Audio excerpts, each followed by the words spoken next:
বরফের চাদরে ঢেকে আছে গাড়ি, রাস্তাঘাট, ঘরবাড়ি। তীব্র তুষারপাতে থমকে গেছে জনজীবন। হিমশীতল বাতাসে কাবু হয়ে পড়েছেন বাসিন্দারাও। আটকে পড়েছে যানবাহনগুলো। দুর্ভোগের এ চিত্র যুক্তরাষ্ট্রের ক্যালিফোর্নিয়া অঙ্গরাজ্যের বিগ বিয়ার লেক শহরের। সোমবার শহরটিতে কমপক্ষে ৪৫ ইঞ্চি পর্যন্ত তুষারপাত রেকর্ড করা হয়েছে বলে জানিয়েছে আবহাওয়া বিভাগ।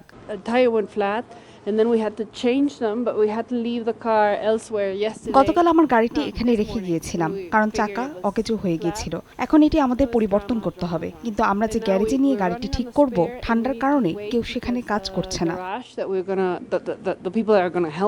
একই দিন অঙ্গরাজ্যটির সিয়েরা নেভাদা পর্বত এলাকায় তুষারঝড়ের সতর্কতা দিয়েছে আবহাওয়া অধিদপ্তর। ক্রমাগত তুষারপাতের কারণে বন্ধ করা হয়েছে ইয়োসেমাইট ন্যাশনাল পার্ক। দুর্ঘটনা এড়াতে বন্ধ ঘোষণা করা হয়েছে সেকোইয়া ন্যাশনাল পার্কের আশপাশের রাস্তাগুলো।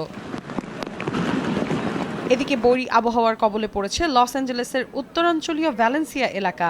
গেল শনিবার থেকে শুরু হওয়া শক্তিশালী শীতকালীন ঝড়ের কারণে ভারী বৃষ্টিতে দেখা দিয়েছে বন্যা। বিপদসীমার উপর দিয়ে প্রবাহিত হচ্ছে নদীর পানি। এ অবস্থায় নিরাপদে সরে যেতে শুরু করেছেন স্থানীয় বাসিন্দারা। শহরটির নিচু এলাকায় দেখা দিয়েছে তীব্র তুষারপাত।